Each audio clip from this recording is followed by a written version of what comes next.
Some folks will throw dirt at your soul just to see if it sticks. But child, don't you know, mud only clings if you stop moving. Keep walking, keep shining, and don't you dare let another soul disturb your peace. There is a sacred place within you, a tender, shining chamber that holds your peace, your joy, your purpose, and your light.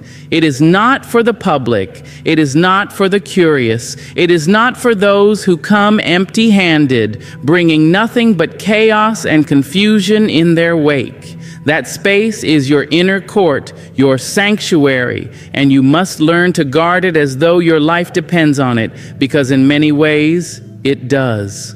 See, not every handshake is holy. Not every smile is sincere. Some people don't come to love you. They come to study you, to test your edges, to poke and prod until they find the soft spot that lets them inside your defenses. And if you don't know how to say no, how to close the gate with love and firmness, how to choose silence over noise and solitude over circus, then soon enough you'll find your sacred space cluttered with voices that don't speak life and faces that don't mirror love. You have to treat your spirit like a temple, not a train station. Everyone can't come and go as they please. The door to your peace should not swing wide open just because someone knocks with urgency. You've got to learn to pause, to discern, to recognize when a person carries calm and when they carry chaos. Some will speak in honeyed words but plant weeds in your garden. Some will laugh with you in the daylight and carry your secrets into the dark. It's not about being cold. It's not about building walls so high that nobody can climb them. It's about building gates with wisdom. It's about placing guards called discernment at the borders of your soul. It's about knowing that your time, your energy, your company, your kindness, these are not cheap. They are gifts, precious ones. And you are not required to keep giving just because someone keeps asking. There are people who will take and take and take, not out of malice, but out of emptiness. People who don't know how to pour, only how to pull. If you are not careful, they will drain you dry while calling you selfish for needing rest. They will mistake your boundaries for bitterness and your silence for weakness, but you must remain unmoved. You must remain rooted in the truth that you are not a source for every thirsty soul. You are not a sponge for other people's wounds. You are not responsible for healing what did not break in your own hands. Protecting your inner court means having the courage to disappoint people in order to honor yourself. It means choosing quiet over clamor, choosing peace over popularity, choosing depth over shallow approval. You don't need a crowd to be validated. You need clarity. You need alignment. You need to be able to sit in your own presence and feel full, feel whole, feel still. Your spirit is your home. Keep it clean. Keep it sacred. Keep it surrounded by those who know how to speak with reverence and love, not entitlement and demand. Because once you give a person access to your spirit, you give them access to your rhythm, your breath, your balance. And if they are careless with it, you'll find yourself off beat, off course, out of sync with your own soul. So learn to say no, not with guilt, but with grace. Learn to step away, not with resentment, but with reverence for your peace. Learn to love from a distance when closeness begins to cost you too much. Because protecting your inner court is not about fear, it's about wisdom. It's about knowing that your light is powerful, and anything that powerful must be guarded with intention and love. There will be moments in this life where someone's words will come like arrows, fast and fiery, pointed not always by truth, but by pain, by fear, by misunderstanding. There will be times when the look in their eyes is not love, but a reflection of their own battles, the kind of battles they haven't spoken aloud, but carry in clenched jaws and tired sighs. And in those moments, you will feel something stir inside of you, a fire, a resistance, an urge to match their energy, to throw back what was thrown at you. But that is the moment where you must decide not to react, but to rise, to respond not with venom, but with vision. See, a reaction is easy. It is the first language of the wounded. It rushes out before the heart can gather its peace. A reaction is what happens when we let someone else pull the strings of our emotions like we are puppets instead of people with purpose. But understanding, that is sacred. That is strength. That is the mark of someone who has done the inner work, someone who has walked through their own fire and come out tempered, not torched. To respond with understanding does not mean you accept disrespect. It does not mean you make yourself small in the presence of insult. No, it means you are rooted enough to ask yourself, what is this person really saying? What pain are they speaking through? What fear are they hiding behind their tone? When you understand that most people are projecting not truth but trauma, you no longer take it personal. You begin to see the child behind the tantrum, the wound behind the harshness, the insecurity behind the arrogance. You must train your spirit to pause before it speaks. You must learn to taste your words before you serve them, because words can be weapons or they can be medicine, and you get to choose which one you carry in your mouth. Don't let someone's chaos become the architect of your tone. Don't let their disrespect design your dialogue. The moment you mirror their anger, you surrender your mastery. But when you respond with calm, with clarity, with compassion, you remain the author of your story. It is a daily discipline, this act of responding with understanding.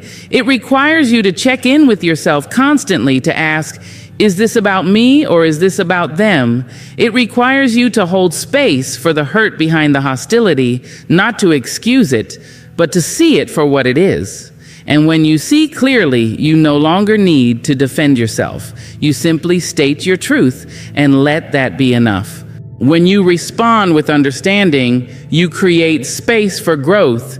You teach others by example that emotional intelligence is not a weakness, but a quiet, commanding strength. You give people the gift of reflection, not retaliation. You become a mirror, not of their worst, but of what's possible when someone chooses presence over pride, stillness over storm, grace over grievance. And that is the power you carry when you decide to be the calm within the conflict, the voice of reason when the room is loud with pain, the steady hand that does not flinch at provocation. That is not submission, that is sovereignty. That is how you protect your peace while still holding on to your power. That is how you rise, not by stepping on others, but by lifting yourself out of the reach of their chaos through the quiet dignity of understanding over reaction. There is a hush between the feeling and the word, a sacred breath before the tongue moves, and in that breath lives all your power. That breath is not weakness, it is wisdom. The soul does not stutter when it is anchored in truth, and truth does not rush to prove itself. To speak before pausing is to pour water from a cloudy cup to let spill what is not yet settled. But when you train your soul to pause, you allow the murk to fall and the clarity to rise. We live in a world where people speak to be first, not to be right, to be loud, not to be light. They fire words like bullets, fast and without thought, aiming at shadows, piercing through what they cannot see clearly. But your soul is not called to echo that chaos. You were not born to bark replies or spit fire at every flicker of offense. You were born to walk with grace through the fog, to see beyond the surface, to listen until the silence reveals more than noise ever could. To train your soul to pause before it speaks is to honor the gravity of language. Words can cradle or cut. They can build a bridge or burn a home. Once they are released, they do not return the same. They echo, they echo, they echo. They are passed from lips to hearts, from one hurting spirit to another, and what you speak in one moment can shape the world of another. So you must pause, not to censor yourself, but to center yourself, to check your motive, your intention, your truth. That pause is where you ask yourself, is what I am about to say rooted in love, or is it rising from fear? Am I speaking to connect or to correct? To protect my peace or to disturb theirs?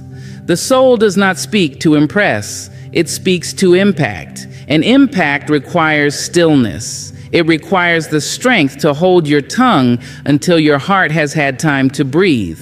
It requires that you make room between your wound and your words, so that you do not bleed on those who did not cut you. Silence is not surrender. It is the soil where wisdom grows. It is the space where your highest self has time to speak to you, to guide you away from the edge. And when you pause, you allow yourself to hear that guidance. You give your spirit permission to choose peace instead of pettiness, understanding instead of urgency, truth instead of triumph. Train your soul to pause, not just for others, but for yourself. Give yourself the gift of not regretting what left your lips too soon. Give yourself the strength to be deliberate, not defensive. Let the pause be your teacher, your protector, your path to deeper awareness. For it is in the quiet before the sound that the soul finds its voice. And when your soul speaks, after the pause, it does not tremble, it does not falter. It speaks with the full weight of grace, and grace never stumbles over pride. Peace is not a passing breeze that comes when the sun is shining and the birds are singing. It is not a mood that waits on conditions to be right, or people to be kind, or circumstances to be gentle. No, peace is a discipline. It is a decision. It is a daily practice you carry like prayer beads in your pocket, a silent hymn you hum in the middle of chaos, a soft cloak you wrap around your shoulders when the world storms against your door. The mistake we often make is waiting for peace to arrive, as though it were an honored guest who might show up when everything is tidy and perfect and in place. But peace is not a visitor. It is a tenant that lives inside the person who has chosen to keep their heart unshaken by the winds outside. Peace is not found in the absence of noise, but in your refusal to let the noise make a home inside of you. To practice peace is to wake up each day and say, no matter what this day brings, I will not hand over the key to my calm. It means beginning each morning with intention, setting the tone before the world sets it for you. It means guarding your time, your thoughts, your energy like sacred land, knowing not everyone can walk there and not everything deserves a response. It means stepping back instead of lashing out, breathing deep instead of speaking quick, listening more than you defend, and learning that silence is not weakness, it is wisdom dressed in stillness. When you make peace your practice, you start to recognize how easily the world trades in emotional currency. People will try to buy your peace with drama, purchase your attention with provocation. But when you are rooted in your practice, you no longer sell yourself cheap. You understand that peace is not something to reach for. It's something you return to over and over in every conversation, in every challenge, in every breath. Some days, peace is quiet and effortless. Other days, it is a fight not to fall into the chaos calling your name. But like any practice, the more you return to it, the stronger it becomes. The more you water it with patience and protect it with presence, the more it grows into your way of being. It becomes the music your footsteps walk to, the scent your spirit leaves behind. Peace is not passive, it is powerful. It is the inner knowing that you are the master of your mind, the keeper of your soul's sanctuary. And when others come with storms, you are not swept away. You are still, you are clear, you are anchored. Not because life has been easy, but because you have made a promise to yourself that no matter what rises around you, what rises within you will be peace. There comes a moment when you must walk so firmly in the knowing of who you are that no shadow cast by someone else can dim your inner light. The world will always have something to say about your looks, your voice, your choices, your past, your path. But when you know your worth deeply, profoundly, unshakably, those insults come not as daggers, but as distant echoes, fading before they ever touch the skin of your spirit. Knowing your worth is not about arrogance. It is not loud or boastful. It is not the noise of needing validation, nor the hunger for applause. It is the still, steady knowing that you are a vessel of divine craftsmanship, molded with intention, blessed with a unique fire that no hand can replicate and no mouth can diminish. It is waking each day not in search of permission to be enough, but in the full realization that you already are.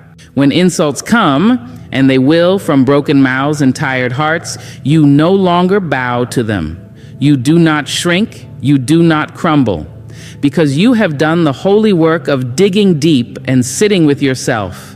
You have traced the map of your soul with gentleness. You have counted every scar and seen the story it tells. You have honored your journey with grace, and in doing so, you have built a foundation no storm can shake. Insults lose power when they meet someone who no longer bleeds from the same wounds. You've outgrown the version of you that believed every lie spoken in a cruel tone. You've left behind the you who tried to bend and twist to be palatable. You no longer explain your beauty or defend your strength. You know what you carry, and that is enough. The world may try to reduce you to labels, to throw words like stones, hoping they'll find a crack in your peace. But when your worth is rooted in something eternal, not trends, not praise, not approval, those stones hit a surface too solid to break. They clatter, they fall, and they echo back into the silence where they belong. And while others waste breath trying to define you, you use yours to speak life into your vision, your purpose, your becoming. You do not stop to argue with every voice that misunderstands you. You keep walking, grounded and whole, knowing that what they throw is beneath the level you live on. Because when you know your worth, truly and irrevocably, you no longer fear rejection. You understand that not everyone is meant to see you clearly, and that's not your burden to carry. Knowing your worth means you do not barter your soul for acceptance. You do not beg to be chosen. You do not settle for half love or partial truth. You sit at the table of your own fullness, and anyone who cannot honor your value is simply not meant to dine with you. You are not built for begging. You are not built for bending. You are built for rising, for standing, for becoming more of who you already are, worthy, whole, and untouchable by the winds of small minds and empty words. You were not placed on this earth to be a sponge for other people's chaos, to soak up every mood in the room, or to exhaust your light just to keep others warm in their darkness. You were born radiant, with energy like gold in your bones and sunlight in your soul. And that kind of power must be guarded with the reverence of royalty. You do not hand it out carelessly. You do not allow every presence to pull from it. You are the master of it, the keeper, the high priest or priestess of the temple that is your own spirit. Your energy is the fuel of your becoming. It's not just your mood or your aura, it's your intention, your vibration, your life force, and wherever it flows, it nourishes or depletes. Every conversation, every thought, every action is either a deposit or a withdrawal. And when you move through your days unaware of this sacred economy, you will find yourself drained, tired in your bones, bitter in your belly, angry without knowing why, because you spent your crown energy like spare change on people and places that did not know how to hold it with care. There are some who will gravitate to your light, not because they admire it, but because they need it to navigate their own shadows. And that's not always a crime, but it becomes one when they begin to expect it without giving, to demand it without gratitude, to take and take until there is nothing left for you. You cannot heal everyone, and you are not obligated to be accessible to anyone who confuses your kindness for currency. Guarding your energy is not selfish. It is spiritual intelligence. It is emotional sovereignty. It is the understanding that your peace is your inheritance, and you must protect it like you would any sacred gift passed down from divine hands. There will be moments when you will be tempted to respond, to engage, to correct, to prove, to explain, but every engagement is an invitation. And you must ask yourself, what are you being invited into? And at what cost to your crown? Because every time you lower your energy to meet someone in their drama, you are stepping off your throne to wrestle in mud that was never meant for you. And while you may win the argument, you will lose your elevation. You are not required to explain your no. You are not required to answer every call, respond to every message, entertain every criticism. You are not rude for protecting your time, your space, your mind. You are not unkind for stepping back from what drains you. You are simply aware of the price you pay when you pour from an unguarded well. The most powerful people are not those who speak the loudest or move the fastest. They are the ones who know when to engage and when to retreat, when to give and when to conserve, when to rise and when to be still. Their power lies in their control, not of others, but of themselves. Their discipline, their direction, their deliberate choosing of what and whom they allow into their sacred field. To master your energy is to walk through the world with intention, to wake up each morning and ask, not just what needs to be done, but what deserves your presence, what earns your essence. It is to bless what feeds you and release what bleeds you. To recognize that peace is not just a desire, it is a daily decision, a discipline, a divine posture. You wear your energy like a crown, not to boast, but to remind yourself and others that your soul is not common, that your spirit is not to be handled carelessly, that the gold within you was not forged in ease, but in fire. So you